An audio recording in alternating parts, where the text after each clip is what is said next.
Eh, t'as remarqué? Quoi donc? Ben, y a trop de chevaliers. On laisse entrer n'importe qui maintenant. Ah, tu trouves?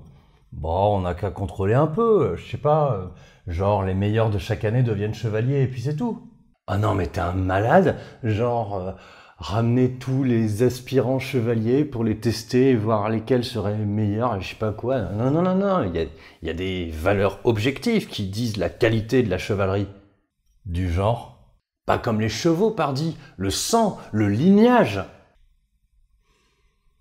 Ton fils a du mal, hein, c'est ça? Oui.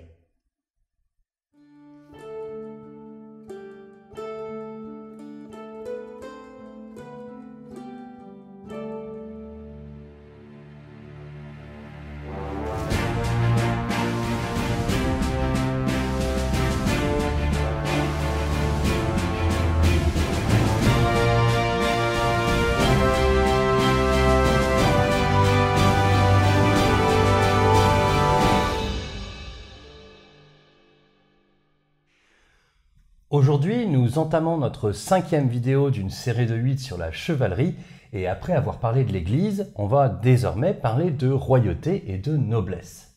Et pour l'illustrer, on va s'attaquer à un grand classique, la bataille de Bouvines en 1214, qui a opposé un host féodal rassemblé autour de Philippe Auguste, roi des Francs, à une armée de coalisés rassemblant des troupes du Saint-Empire, du royaume d'Angleterre et des Flandres.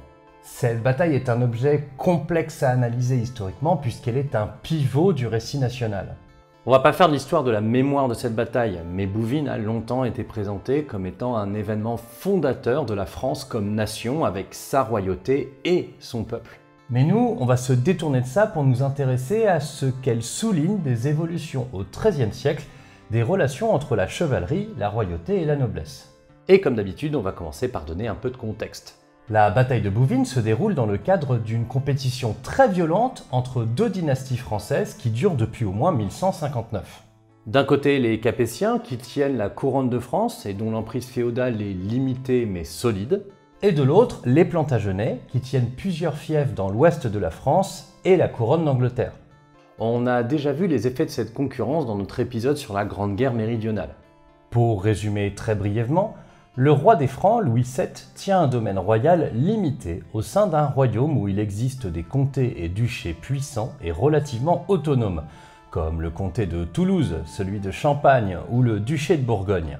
Les Plantagenets, en revanche, à partir d'Henri II, tiennent le Maine, l'Anjou, la Normandie et, depuis le mariage avec Aliénor d'Aquitaine, le duché d'Aquitaine. À quoi s'ajoute le royaume d'Angleterre et une certaine influence sur l'Écosse, l'Irlande, le Pays de Galles et la Bretagne. Donc vous comprenez qu'il y ait quelques bisbilles entre les deux familles et qu'autour, ça place ses pions en fonction du vent. Bref, je ne développe pas l'ensemble de ces conflits et je nous transporte directement vers ce qui va nous permettre d'aller vers Bouvines, la guerre de 1202-1204. C'est alors Philippe Auguste qui, en profitant des dissensions entre les seigneurs vassaux des Plantagenets, s'attaque aux terres de Jean sans Terre. En une campagne réussie, notamment grâce à la prise de Château-Gaillard, Philippe parvient à prendre la Normandie, le Poitou, l'Anjou et la Touraine aux Plantagenets, les intègre au domaine royal et sécurise ses gains en rassurant les seigneurs locaux. C'est le tournant du conflit capétien-plantagenet.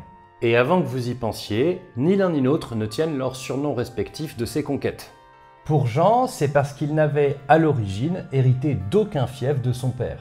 Et pour Philippe, ça vient des extensions du domaine royal vers le nord en 1185. Bref, à partir de là, s'il veut récupérer les terres de ses titres, Jean doit clairement trouver des alliés parce qu'il manque de moyens. Oui, contrairement à ce que pouvait laisser penser la carte, le rapport de force était plutôt en faveur des Capétiens à l'époque de Philippe. Les Plantagenets ne tenaient pas vraiment à un empire, mais plutôt à un espace par le rassemblement de plusieurs titres entre leurs mains. C'était fragile et conditionné au bon vouloir des différents seigneurs de duchés et comtés. En face, depuis Louis VI, les Capétiens avaient plutôt adopté une stratégie de renforcement et de développement interne. Peu de terres, mais riches et pacifiées. En parallèle de bonnes relations avec les autres grands seigneurs de France, les Capétiens avaient clairement de meilleures finances et plus de facilité à gérer un espace restreint et pas à cheval sur une mer. Bref, Il s'avère que le contexte de la montée en puissance de Philippe II est particulièrement conflictuel en Europe. Et que cette montée en puissance n'est pas du goût de tout le monde.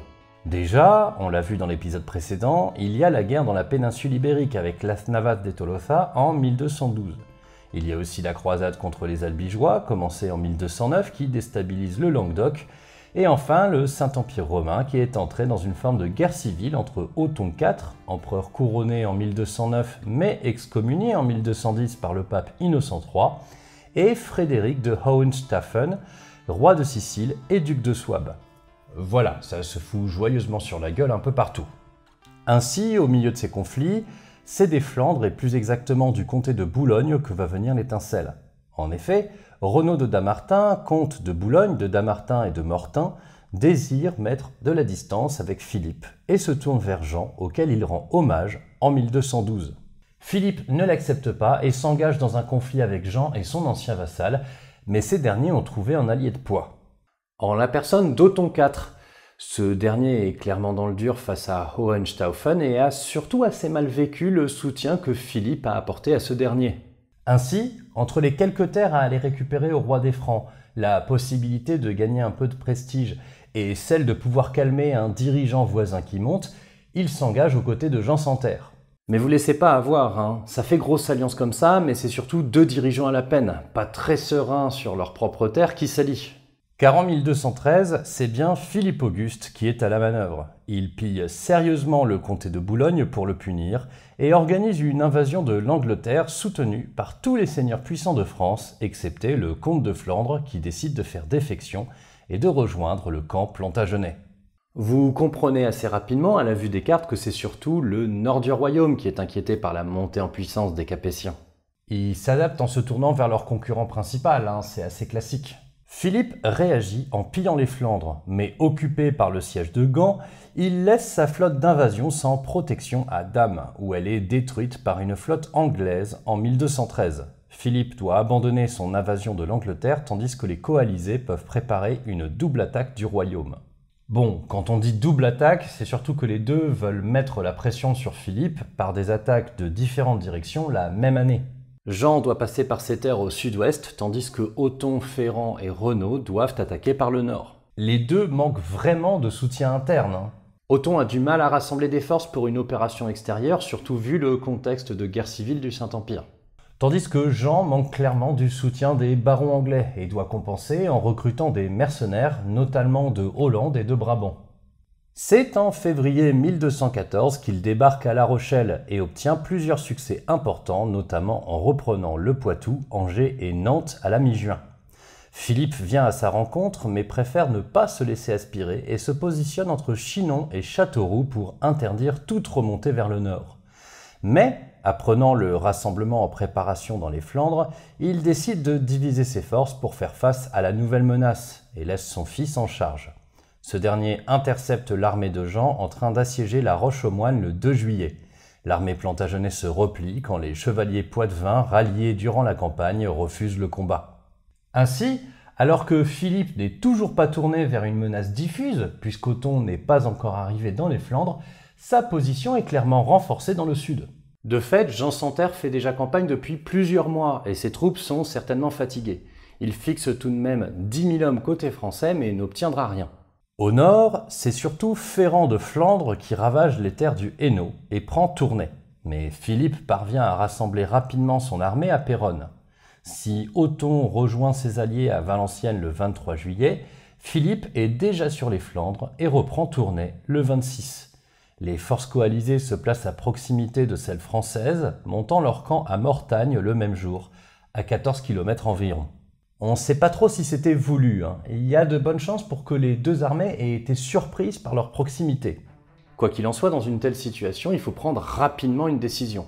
Soit on s'engage, soit on dégage. Et vite. Alors chez Philippe, ça tergivère ce soir. Déjà, le lendemain, c'est dimanche. Ça fait mauvais genre de se battre. Ensuite, le terrain est pas ouf. Et enfin, jouer la montre, c'est plutôt en sa faveur, vu que l'armée en face réunit des intérêts multiples. Donc il est finalement décidé de se replier vers l'île, mais sur le chemin, il faut traverser un pont sur la rivière Marque, à Bouvines. C'est un goulot d'étranglement qui peut diviser une armée en deux. Si les coalisés parviennent à leur tomber dessus au bon moment, ce sera une position impossible pour les Français. Et ils l'ont bien repéré ça, Othon et compagnie. Alors pareil, au soir ça tergiverse, parce que les Alliés sont pas d'accord. Surtout que, je me répète, mais se battre un dimanche, ça fait mauvais genre. Mais finalement, il est décidé d'aller chercher la bataille au niveau du pont, en espérant tomber sur les Français dans la pire situation possible. Le dimanche 27 juillet 1214, la poursuite est donc lancée par les coalisés. Si les forces françaises ne s'en rendent pas immédiatement compte, des éclaireurs repèrent le mouvement adverse et en informent le roi. Tandis que la cavalerie bourguignonne engage un combat d'arrière-garde de ralentissement, Philippe, dont l'armée est déjà engagée sur le pont, doit rapidement décider. Soit il continue vers l'île et laisse son arrière-garde avec sa meilleure cavalerie dans une position désastreuse, soit il accepte le combat et doit se redéployer rapidement avec la rivière dans le dos. C'est la seconde option qu'il va choisir, ce qui engage la bataille de Bouvines. Et avant de vous en faire le récit, je dois tout de suite vous prévenir. Au-delà des méfiances habituelles, on fait surtout face à une bataille dont le déploiement est plutôt improvisé. Elle s'engage plutôt tard dans la journée, dans l'après-midi, voit deux armées en déplacement s'attaquer directement, et le tout avec un combat d'arrière-garde assez à part. Tant et si bien que certains parlent d'une double bataille. Oui, on a toujours la classique division entre aile droite, aile gauche et centre, mais on a surtout deux espaces qui sont clairement séparés. Au niveau des troupes, on est sur un patchwork assez complexe qu'on va essayer de simplifier.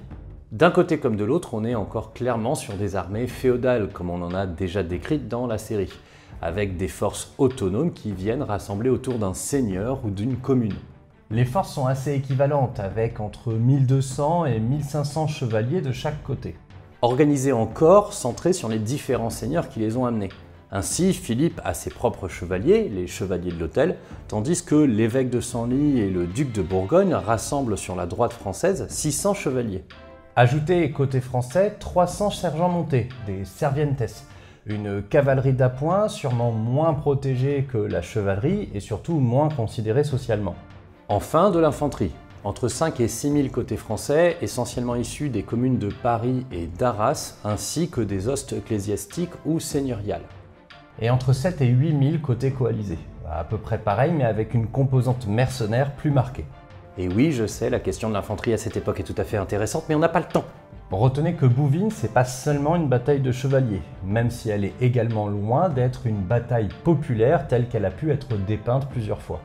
Bref, parlons de la bataille qu'on peut grossièrement découper en 3 moments, bien qu'on ait du mal à savoir si les deux premiers ont eu lieu en même temps ou non. Tandis que l'arrière-garde française est renforcée et tente de retarder ce qui deviendra l'aile gauche des coalisés dirigée par Ferrand de Flandre, les troupes françaises retraversent le pont qu'on a élargi en hâte. La chevalerie du roi se déploie en écran pour couvrir l'arrivée de l'infanterie, tandis qu'Othon et Renaud arrivent progressivement face à Philippe. La bataille se déploie donc entre Cysoing et des marais de la rivière Marque, en avant du village de Bouvines. Globalement, le retour des forces françaises est une réussite, mais ces dernières ne semblent pas avoir beaucoup de temps pour prendre leur marque. Tandis qu'en parallèle, la gauche flamande et la droite française mènent leur propre combat. Ainsi, les sergents montés sont envoyés contre les Flamands qui refusent le combat pour laisser leurs arbalétriers les mettre en déroute. Les chevaliers flamands engagent alors une poursuite désordonnée, ce qui les met face à la chevalerie de l'évêque de Senlis et du duc de Bourgogne. Au centre, Othon organise une vaste attaque contre les forces communales à peine déployées et les met visiblement en déroute, tandis que Renaud couvre la droite coalisée avec une infanterie dense pouvant couvrir sa chevalerie. Sur la droite française, les choses se stabilisent, l'évêque de Senlis semblant bien réussir à renforcer le duc de Bourgogne et à laisser les Flamands se fatiguer. Au centre, en revanche, ça se passe bien plus mal. Le recul net de l'infanterie française laisse les forces d'Othon s'infiltrer jusqu'à menacer le roi Philippe en personne et ses chevaliers qui le protègent. Mais l'assaut perd peu à peu de sa vigueur. À droite, la chevalerie flamande commence à perdre pied et la blessure puis la capture du comte Ferrand finit de désintégrer leur formation. L'aile flamande éclate. Mais comme je vous le disais, cette partie est assez indépendante. Au centre et à gauche, rien n'est joué pour les Français. Si l'aile droite coalisée avec Renaud maintient la pression par des attaques sporadiques des chevaliers qui retournent ensuite se reposer derrière leur infanterie, le centre d'Othon est plus à la peine. Les chevaliers français se regroupent et Philippe lance une contre-attaque qui ébranle les forces germaniques au point de menacer Othon qui, protégé par ses chevaliers propres, s'enfuit pour éviter la capture. C'est au tour du centre de voler en éclats. Bon là, la victoire est assurée, mais Roland à droite semble décidé à résister. Une attaque combinant chevalerie et infanterie est donc organisée contre cette formation. Isolés, les piétons et chevaliers de Ferrand résistent, mais finissent par rompre, menant à la capture de ce dernier. Philippe refuse de mener une longue poursuite et préfère s'assurer de ses prises. Bon voilà, c'est un récit rapide, mais on y voit tout de même le déploiement d'un éventail tactique médiéval pas piqué des hannetons. L'attaque des sergents montés, bien que sans effet direct, semble désorganiser la chevalerie flamande en l'aspirant. Cette dernière est ensuite soumise à un combat entre cavalerie lourde où la chevalerie française parvient à faire tourner de petites forces compactes pour les harceler.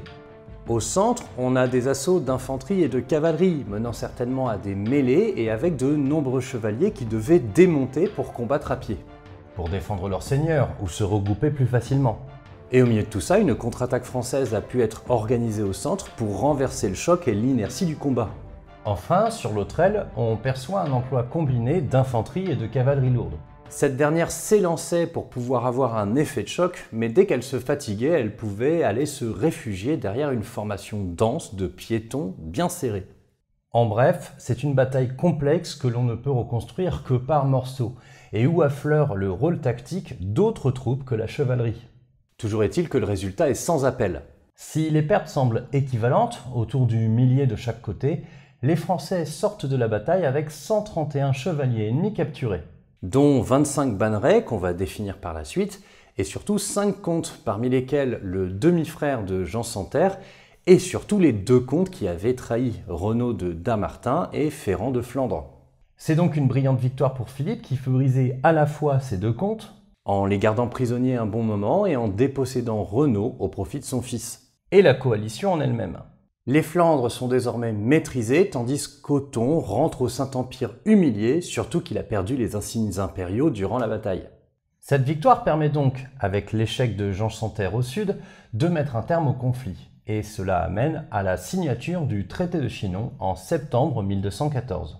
Traité qui force définitivement Jean à accepter la perte de la Normandie, de l'Anjou et de la Touraine. Mais au fond, quelles sont les conséquences de la bataille ?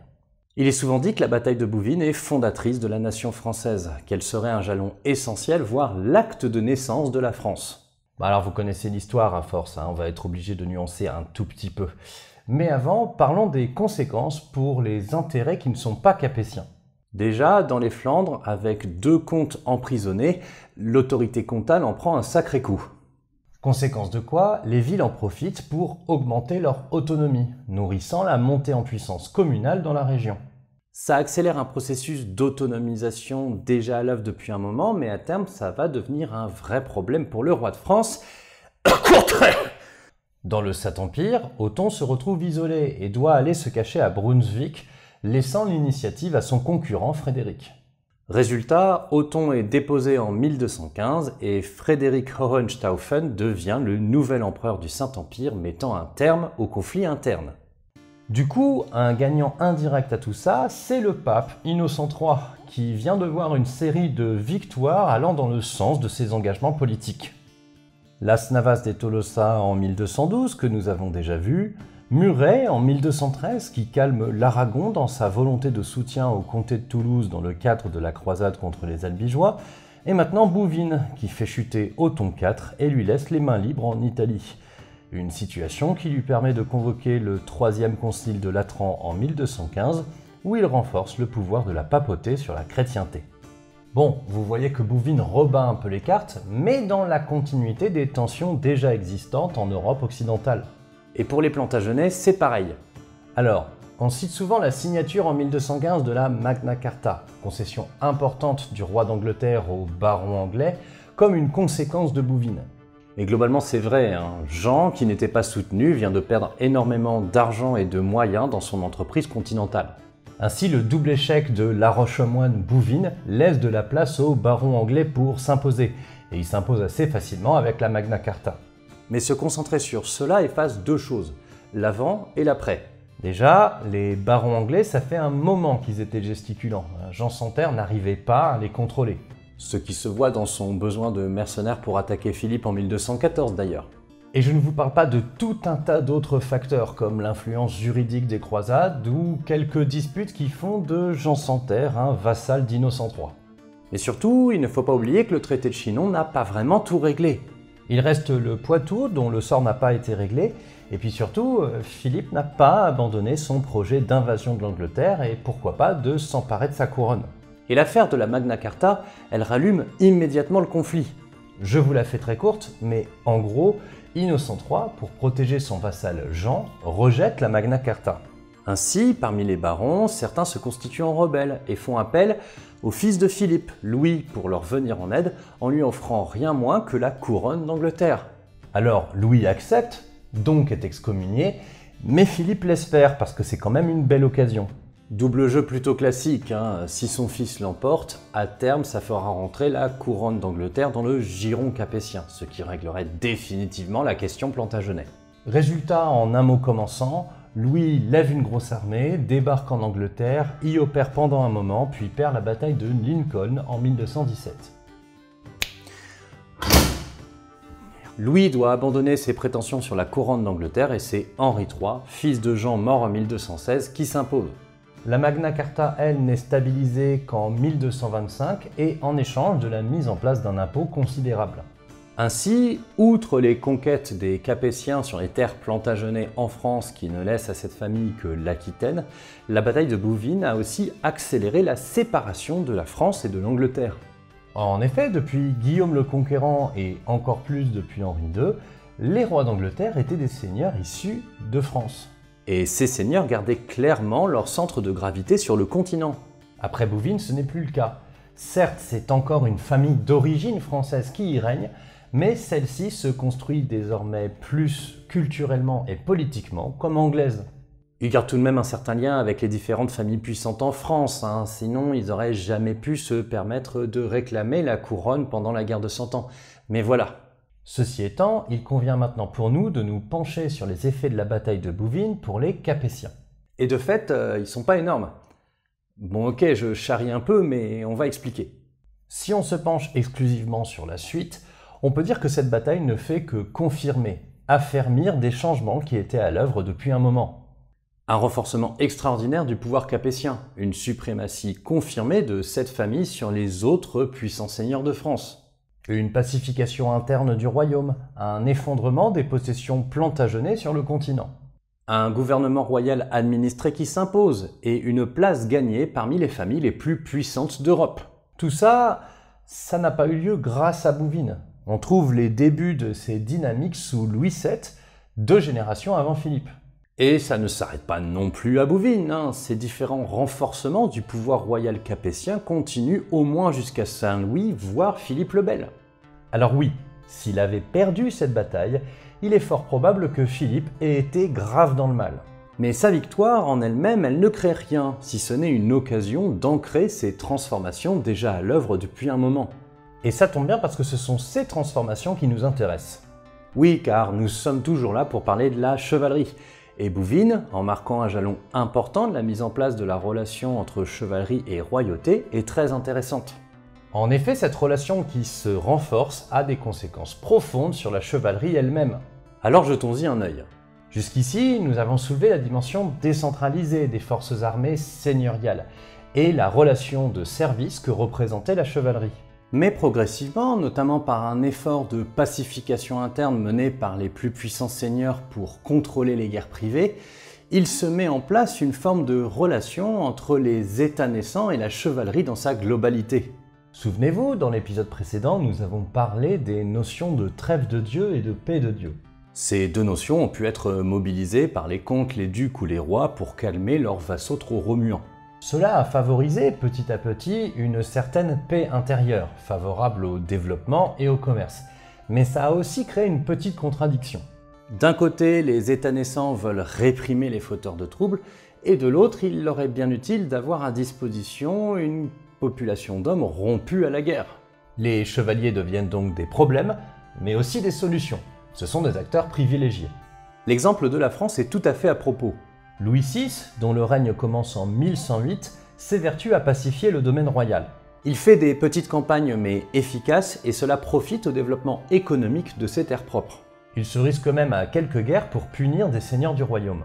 Son fils, Louis VII, au-delà du conflit avec les Plantagenets et d'une croisade, s'investit dans l'imposition de la paix de Dieu et finit par la nommer la paix du roi.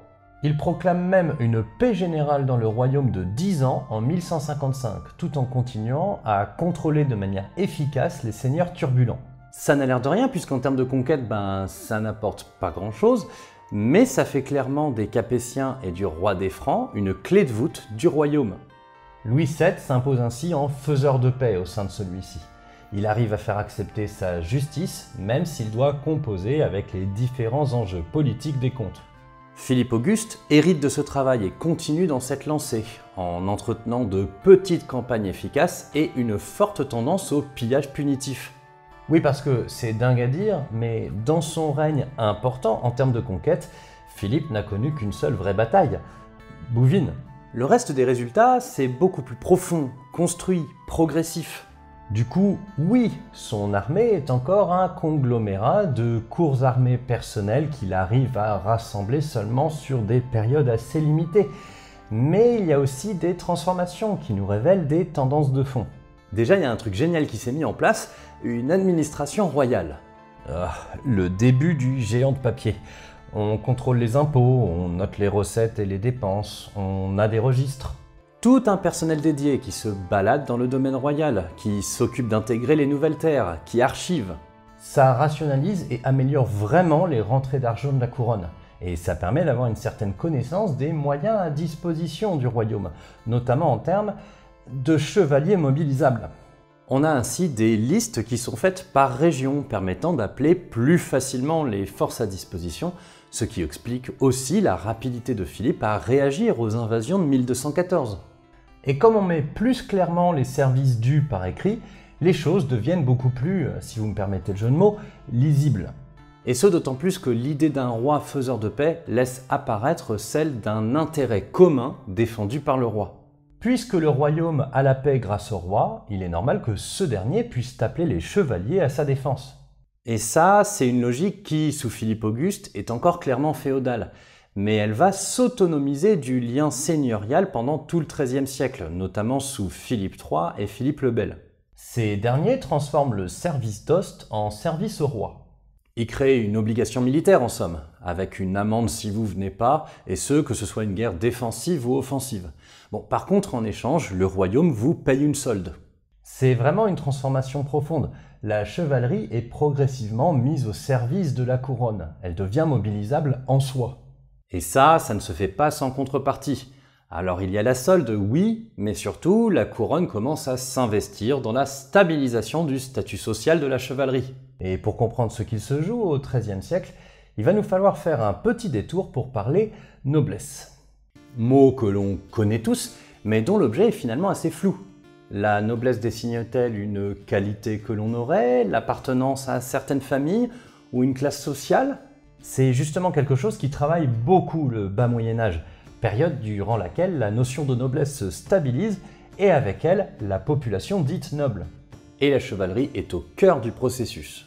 Je ne sais pas si vous avez remarqué, mais depuis le début, je m'évertue à ne pas utiliser le terme noblesse, mais plutôt aristocratie pour désigner les seigneurs les plus puissants, les dominants.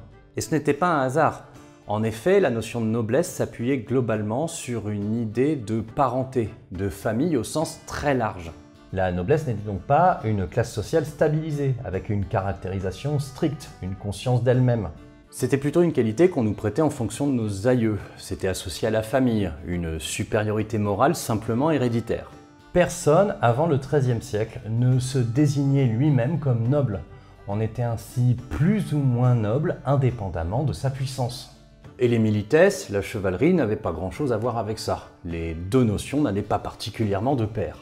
On pouvait devenir chevalier sans avoir de noblesse particulière et être noble sans avoir à devenir chevalier. Encore une fois, on était chevalier de quelqu'un. Ce qui comptait, c'était la relation de service.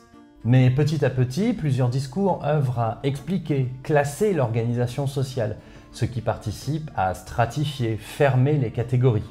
Le droit définit progressivement les caractères de la noblesse, ainsi que ses privilèges. De qualité morale et héréditaire, elle devient un statut héréditaire. Et cette noblesse, qui devient une catégorie juridique, justement pendant le XIIIe siècle, en se renforçant ensuite en continu jusqu'à donner la société d'Ancien Régime qui durera jusqu'à la Révolution, elle doit bien justifier son existence par un rôle, une fonction sociale. Et vous devez l'avoir compris, ils sont allés chercher la fonction martiale remplie par la chevalerie. Pas forcément consciemment, hein. Ce mouvement de fusion noblesse-chevalerie se fait un peu de manière organique. Finalement, les aristocrates étaient déjà plus ou moins en charge de la guerre. L'idée de société des ordres entre ceux qui prient, ceux qui combattent et ceux qui travaillent allait assez bien avec cette idée, et la royauté s'en accommode facilement. Et en soi, pour les chevaliers déjà dans le groupe, ça les arrange pas mal. Pour certains, ça leur permet de s'élever socialement en obtenant un statut juridique nouveau, et puis au fond, ça permet de fermer le groupe. Alors tout ça, ça se fait vraiment progressivement, et évidemment avec des disparités régionales. Ça commence aux environs du XIe siècle et c'est pas du tout acquis partout à la fin du XIIIe. C'est même un modèle qui va se diffuser petit à petit en partant du centre de la France pour ne toucher par exemple l'Alsace ou les Pays-Bas qu'au XIVe siècle. Quand l'Angleterre importe assez rapidement cette fusion à travers les Plantagenets. Mais tout ça transforme la chevalerie. Jusqu'alors, je vous l'ai dit, on pouvait la percevoir à travers les rapports de service. C'était une corporation de guerriers dont le statut découlait de leur relation à leur seigneur.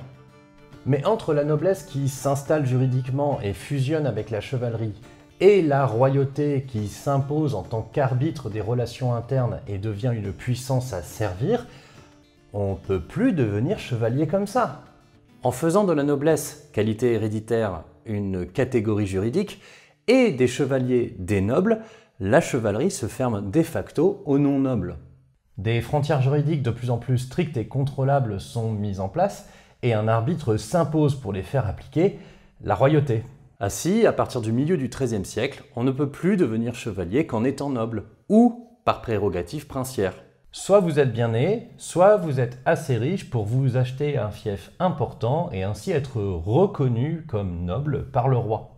Et ça, c'est hyper important pour nous. La chevalerie est progressivement appropriée par la noblesse qui est en train de se construire comme une classe sociale, le tout sous l'arbitrage de la royauté. Résultat, elle n'est plus une catégorie d'hommes remplissant une fonction, elle devient un statut pour les nobles. Alors évidemment, pendant le XIIIe siècle, ce statut est encore associé à la fonction de guerrier d'élite. Mais c'est à partir de là qu'on peut dire que la chevalerie se transforme en institution. Ainsi, elle est honorabilisée et tout chevalier a désormais une situation sociale avec privilèges et positions juridiques qui lui viennent de sa noblesse. Elle devient même à la fois la porte d'entrée dans la noblesse et sa frontière stricte dans une société qui classe l'ensemble de la population. Classement qui varie selon les auteurs mais dont on trouve des propositions dès 1200 comme avec André le Chapelain. Ce dernier propose ainsi le pape, suivi des cardinaux tout en haut, puis les rois, les évêques, abbés et moines, puis les comtes, puis les chevaliers. Viennent ensuite les prêtres, les clercs et le reste avec les marchands, les paysans libres et les serfs. Si on retire du classement les hommes d'église, vous voyez que les chevaliers forment la frontière. André le Chapelain va même plus loin dans sa catégorisation en différenciant les nobilis, on va dire les nobles de base, et les nobilior, les comtes, les ducs, etc. On retrouve ainsi l'idée de classement qu'on avait vu dans l'épisode sur la Grande Guerre méridionale. Ainsi, la chevalerie devenue une chasse gardée de la noblesse se codifie et se hiérarchise également. Ok, les chevaliers sont des nobles et sont donc au-dessus du reste, mais au sein de la noblesse, il y a une hiérarchie, et la chevalerie doit en rendre compte. Et la séparation se fait sur un signe de votre importance seigneuriale, le fait que vous ayez une bannière. Vous en êtes alors le porteur, ce qui fait de vous un banneret, un chevalier plus quoi, qui tire de sa bannière un certain pouvoir de commandement sur les chevaliers que vous amenez. D'ailleurs, notez que vous pouviez être banneret sans être comte ou duc. En fait, vous pouviez avoir une bannière selon votre lignage, votre niveau de noblesse ou votre puissance. Ce principe est d'ailleurs mis en place sous Philippe Auguste. Et soit dit en passant, il est intéressant de noter que cette hiérarchisation d'une catégorie de soldats par la noblesse a des conséquences tactiques. Signe qu'il y a encore avec la chevalerie encore une question de fonction et pas seulement de statut social. Une unité tactique de chevalier d'alors se constituait autour d'une bannière portée par un banneret. Ce dernier constituait ainsi son unité d'entre 3 et 4 rangs de profondeur, également nommée bannière, avec des chevaliers pris dans sa famille ou ses relations féodales. Plusieurs bannières pouvaient former une bataille dont la taille variait entre 1000 et 2000 chevaliers. Cette structuration permettait de mener des charges bannière par bannière, souvent depuis la droite vers la gauche pour permettre un roulement. Alors évidemment, la discipline n'était pas particulièrement leur fort, quand ce qui était valorisé c'était plutôt la prouesse individuelle. Mais la qualité collective devait certainement dépendre de la qualité de la bannière, du banneret, de l'interconnaissance des chevaliers qui la composaient. Ainsi, on peut se pencher de nouveau sur Bouvines pour y observer l'effet de la fusion noblesse-chevalerie et émettre une hypothèse. Déjà, on voit que quand les sergents montés, ni nobles ni chevaliers, sont envoyés, ils sont dédaignés par les chevaliers flamands. Non seulement on peut en disposer pour gagner du temps du point de vue français, mais en plus, on les méprise plutôt en leur refusant le combat du côté flamand. Ensuite, le comportement tactique de la droite française, qui harcèle les Flamands, qui se fatigue progressivement puis éclate, est sûrement rendu possible par cette structuration en bannière. Doté d'unités articulées, autonomes et capables de se passer le relais, le plus important devait sûrement être de maintenir la cohésion. Une performance qu'on pouvait tout à fait attendre de la chevalerie française qui devait à l'époque être le top of the pop. Entre les 3e et 4e croisades et celles contre les Albigeois, la conquête de la Normandie, les occasions n'ont pas dû manquer pour engranger de l'expérience pour cette génération. Pour le reste de la bataille, si on voit que la chevalerie a un rôle sans s'accaparer la totalité des combats, les récits qu'on en a nous montrent leur survalorisation. En effet, les troupes à pied ont un rôle renforcé quand il s'agit de souligner la mauvaiseté de l'adversaire, voire sa barbarie. Donc dans les chroniques françaises, les piétons teutons sont bien montrés comme agressifs et ne respectant pas le code d'honneur. Tandis que chez les Allemands, c'est l'inverse, avec une insistance sur l'importance des troupes à pied françaises pour leur victoire. Réduisant cette dernière. Alors nous, on est contents de notre côté, parce qu'au moins ça nous permet de les percevoir, ces troupes à pied. Mais vous voyez l'idée. Les récits sont là pour valoriser les chevaliers nobles de votre camp et pour réduire ceux de l'adversaire, c'est classique. Ce qui transparaît surtout, c'est que les chevaliers se reconnaissent entre eux et cherchent principalement à se capturer plutôt qu'à se tuer. À l'exception de l'un d'eux, dont la mort est justifiée par le non-respect de la vie des autres chevaliers. On a aussi tout un tas d'informations qui nous sont données sur les différentes attitudes des chevaliers. Certains sont téméraires, d'autres prudents, et évidemment on insiste sur la couardise des fuyards. Mais ce traitement différencié dans le récit nous montre finalement la différence sociale. Les piétons et sergents montés n'ont pas à être encensés. Les chevaliers les plus importants sont mis en avant. Leur valeur est plus ou moins soulignée selon leur proximité avec le plus haut niveau du commandement ou selon leur camp. Ainsi, il est intéressant de noter que dans les récits français, les chevaliers montrés comme ayant le meilleur comportement dans les forces coalisées, ce sont ceux issus des forces des comtes ayant trahi. Ok, ce sont des bâtards et on les traitera comme tels, mais leur valeur leur vient plus de leur origine, qui est forcément meilleure que celle des Allemands. Et c'est pour ça que certains ont pu voir dans la bataille de Bouvines un acte de naissance de la nation française. On y voit des piétons nombreux, importants, engagés. On y a donc vu par moments une victoire populaire fêtée dans le royaume. On y voit des chevaliers associés au roi dans la défense du royaume et pas de leur seul intérêt féodal. Mais in fine, quand on y regarde plus précisément, on voit surtout que Bouvines est symptomatique de l'âge classique de la chevalerie. Une armée encore féodale, mais avec un triptyque royauté, noblesse, chevalerie qui commence à se révéler. Et une victoire qui renforce les tendances de fond de la transformation de la société médiévale française du début du XIIIe siècle. Car finalement, vous voyez bien comment royauté, noblesse et chevalerie se nourrissent mutuellement pendant le XIIIe siècle. La royauté arbitre, administre, s'impose et appuie son contrôle sur une noblesse qui obtient un statut juridique et social et dessine sa justification sur une fonction préexistante, faisant de la chevalerie sa frontière. Certains historiens proposent que ce mouvement de centralisation initié par les royautés, Philippe Auguste en France, Alphonse X en Castille, Henri III en Angleterre, marque les prémices de l'État moderne, ou en tout cas ses racines. Ce qui peut expliquer en partie pourquoi la chevalerie reste aussi présente dans nos imaginaires aujourd'hui. C'est elle qui s'est imposée comme catégorie dominante de la société par la noblesse au moment où apparaîtraient les bases de notre État. Et ce d'autant plus que les nobles chevaliers ne se sont pas contentés de s'imposer seulement par leurs fonctions. Ils ont déployé des discours, une culture, des symboles, des pratiques sociales et surtout un certain idéal fantasmé de ce qui ferait le bon chevalier, indépendamment de leur comportement réel. Bref, la chevalerie a aussi développé une idéologie qu'il va nous falloir explorer. Et ça, ce sera le sujet de notre prochain épisode. C'est la fin de celui-ci, je vous remercie de m'avoir écouté et je vous souhaite une bonne journée.